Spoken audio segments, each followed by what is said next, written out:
Welcome back to the Royal Coating Supply YouTube channel. I'm Trevor and I'm here today with Phil Schroeder from Royal Coating Supply. He is one of the main guys there, and he is really taking charge and helping Mark go across the country with Royal Coating Supply, training up and teaching these guys how to really help the local contractors get it done right. So if you guys are looking for any type of coatings, epoxy coatings, polyurea coatings, polyaspartic coatings, all these things, these are the guys to talk to, okay? You need concrete grinding equipment and supplies. They've got everything that you need. You don't need to go anywhere else. One-stop shop is the reason why they started. And today on our video, we're going to be talking about the differences between Flake system and a Quartz system, okay?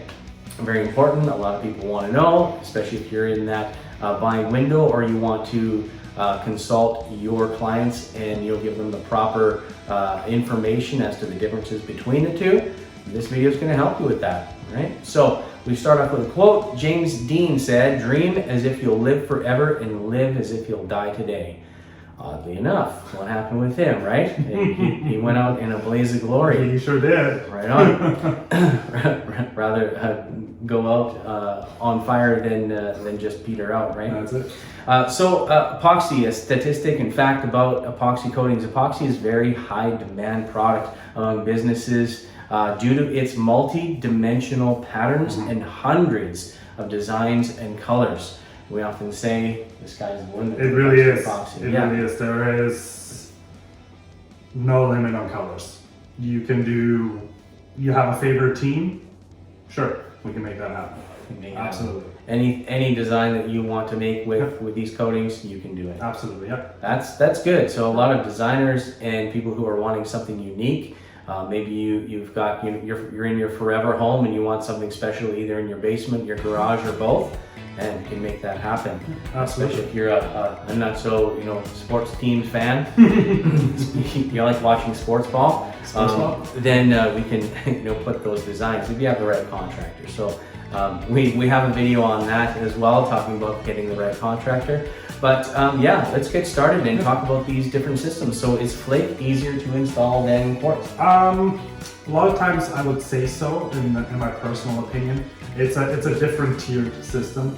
Flake, a lot of times you have 3 tiers. And on Quartz, we recommend double broadcast, so you end up with 4. Oh. So there is a little bit of a difference there. Quartz, you can broadcast it, you can trowel it. So there's also a different, different things there. If you're looking at it just from just really straightforward, I would say Flake is the easier system to install. Okay, easier to install. Yeah.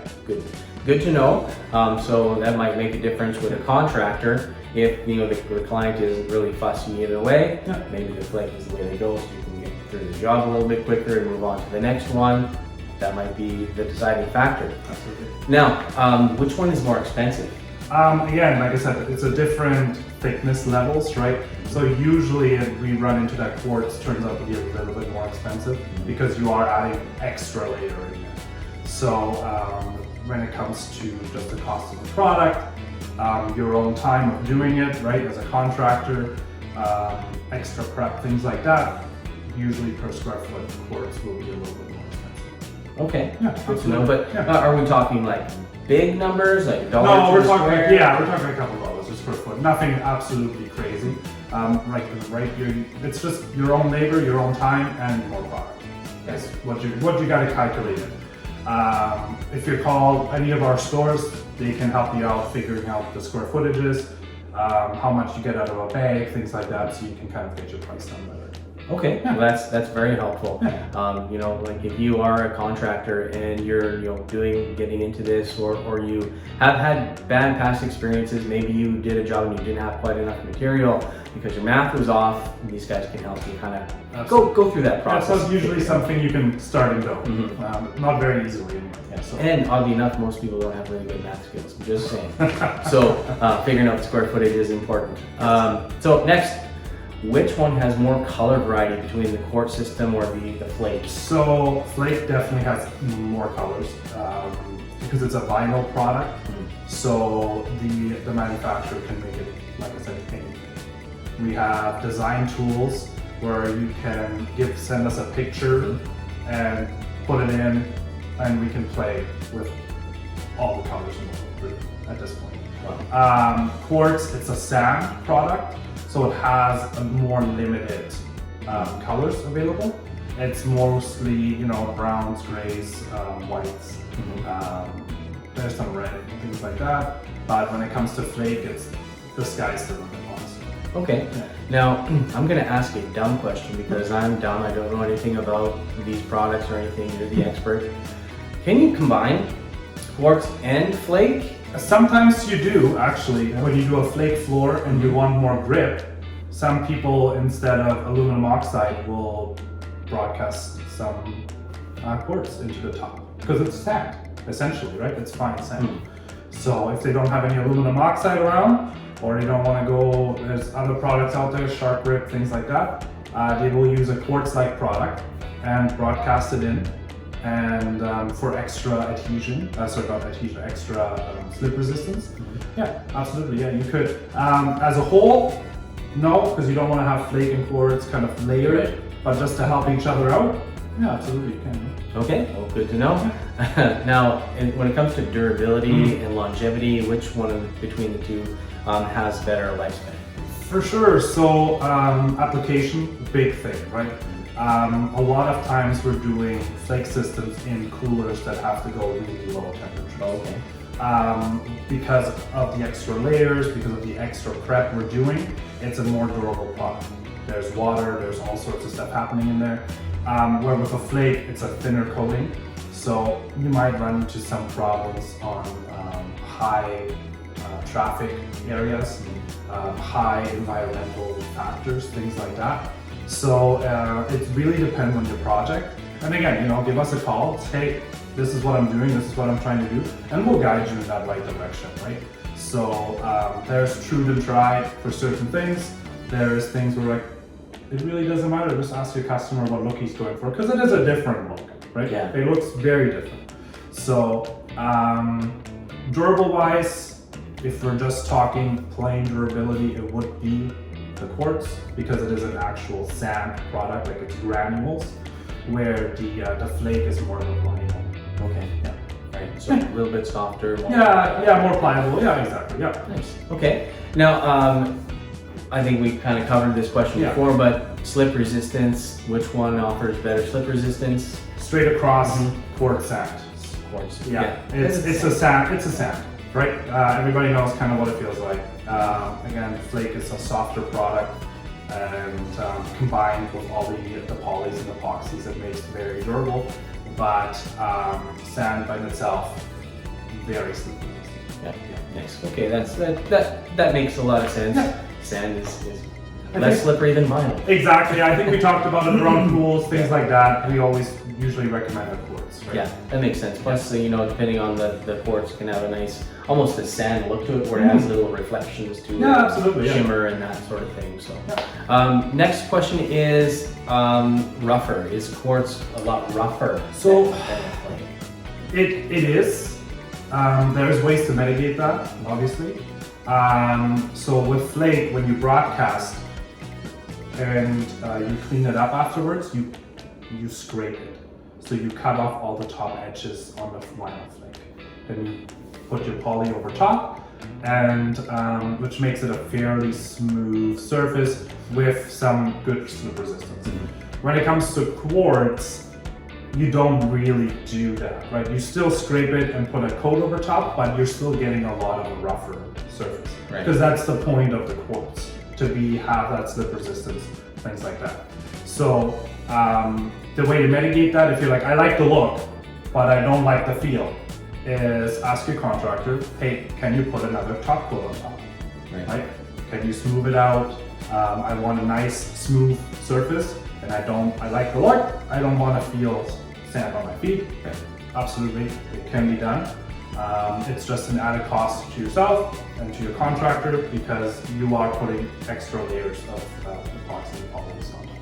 Right. So you have a lot of different options when it comes to exactly right. It really depends on application. If you're going on a pool again, let's take the pool example. I'd want it rougher. Yeah. Because there's water. and I don't want to slip, because you know I run around my pool, and maybe if I put it in my garage and it's my man cave, maybe I don't want the feel of the rough sand, but I like the way it looks. Yeah. Right. So, Okay. yeah. A lot of different options. So guys, be sure to give these guys a call, Royal Coating Supply, and they know what's going on. So next thing, does thickness play a role in my decision as to whether to get the quartz or the flake? It does sometimes, right? Because if you're going thicker, when we're talking thickness, we're talking in mils. So what you have to think about is we're talking business card thickness, right? Okay. Like maybe like a flake floor might be 3-4 business cards thick. Like Okay. it's very thin coatings. So, and we're talking regular business cards, not your business cards. I've got money constraint from the windshield. Absolutely, yeah. And so if you are already having height issues in a way where, you know, something happens while they're doing the concrete, there's only so much room between the door, you don't want to play around with things, you know, you do have to think about that. Durability, things like that. Application in a warehouse, for example, you might want to have a little thicker floor because if a 3,000 pound forklift drives over top of it, it needs to be able to maintain itself, right? Versus a thinner coating that'll chip easily.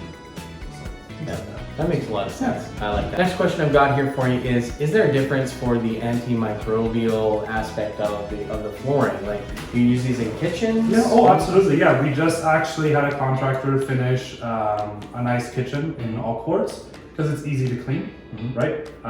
You can just take your pressure washer to it and go to town. We had a new build recently in Leduc, and they process meat, and they wanted a very easy way to clean their things, and they ended up with quartz because they will use a hose and just hose everything down. You want to be able to walk around, not slip. The antimicrobial comes in with the top coat and with the ridges, right? Okay. So on a flake surface, it's more uneven, I would say, than on a quartz surface where it's smooth across, depending on how you do the application for the quartz. And yeah, so like I said, there is true and tried methods, right? Hospitals will go for a quartz finish versus a flake finish because of all the cleaning, all the ridges, all of that kind of stuff is just easy to do. Don't want any places for the little creepy crawlies to hide. Right, yeah. And, yeah, Absolutely. cause cross-contamination or No, anything. it's such a fun So quartz would be a better idea for a food yeah, area, kitchen absolutely. area, and that sort of thing. The slip resistance is a big deal too because kitchens get very slippery with grease fires and water and food and all that stuff that's on the floor. So I think it's a better choice. A lot of times it is, yeah. A lot of times it is for sure. All right, now next one, flake versus quartz in commercial projects. Say something like a big, open warehouse like that or a hangar. What would you do? So again, it comes down on use and cost. Because now we're talking doing 20,000 square feet in a quartz system. So we're doing all the prep, we're doing the base coat, we're doing the quartz, we're doing another coat, we're doing another quartz, we're adding extra days, and so on, right? So when you're doing big projects like behind us, a lot of times you won't go for a full quartz process. It adds extra cost, it adds extra time, which a lot of times you don't have. Even a flake system on a large project like this, as you will see here, it's probably just straight epoxy. Reason is being cost and time. If they are looking for a pop, what happens recently more so is they're just going for a solid flake, so like a gray or a white. They don't like the colors because it gets too busy on a large surface. So they just go with a straight color, say, okay, well, we want extra slip resistance, right? We want to add extra strength to the floor. We don't want to have to ever redo this while we're in this building. Right. A flake floor with a solid color is more than likely the way they're going to go towards, based on just busyness and cost alone. Okay, that makes a lot of sense for big projects because it's not a small space where you can kind of customize and go for a particular look and make it match the decor. Yeah, you might have the front office area that they'll want something special, but on a warehouse, you have your forklifts, you have your racking, you have all that kind of stuff. And I don't think I've met a warehouse guy yet that really was very tippy-toey around the floor. So no, you don't care. If you're putting big money into it, you don't really care. Okay. So now the next question between Flake and Quartz, broadcast or trowel quartz? Yeah. So what's the difference in application and the consequences of it? Yeah, so we get that question a few times. Can I, because on a flake system, we call it chicken feeding. You kind of throw it up in the air, it comes down, lands nicely, spreads out. You do the same thing kind of with quartz to spread it out because otherwise you're just throwing clumps of sand on the floor. On a trowel quartz, it gives you a smoother finish because you're using the trowels to smoothen everything out, right? So it compresses it a little bit more as well, which adds a little bit of extra strength. Again, it comes down to what are you using it for and how much time are you willing to spend on doing it. People are usually faster throwing it on the ground. Yeah. And you need skill to use a trowel properly. Yeah. If you trowel it and you pull it too hard in one section and pull it not as hard on another section, well, now you got a wavy floor. And on a broadcast, all you have to worry about is, did I squeegee it correctly? And now I'm going to broadcast it in. I'm going to leave it alone, right? It's on a larger surface, it's definitely a lot harder to be more precise trowel than broadcast it. But again, it really comes down to what you're using it for. And we have our employees at our stores can usually figure out what the best option is for yourself. Yeah, and also the skill level of the contractor themselves. Absolutely. Because usually someone needs to be in the concrete game for a while to learn how to use that trowel well. It does. Just a quick example, we had somebody call us yesterday and they leveled their floor out themselves, and he used a trowel, and it is very uneven. Because you've never done it, you don't know pressures, you don't know things like that. He's like, do you know anybody that can come and fix it for me? So we send a contractor out to go look at it, and he's like, I can't even fix it. There's just waves everywhere, we'll have to take it all out and redo it. Oh my gosh. So, it is definitely a skill for sure. Some things you shouldn't do yourself. Things. And trying to level concrete is one of those things you shouldn't try and do yourself. Okay. All right. Thanks so much, Philip. This was a great video, great topic. And for any contractors who are in need of a great supplier for any of your concrete needs, whether you need a grinder, polishing tools, whether you need epoxy coatings of any sort and type, these guys at Royal Coating Supply have exactly what you need. So give them a call, check it out, and we will catch you guys on our next video.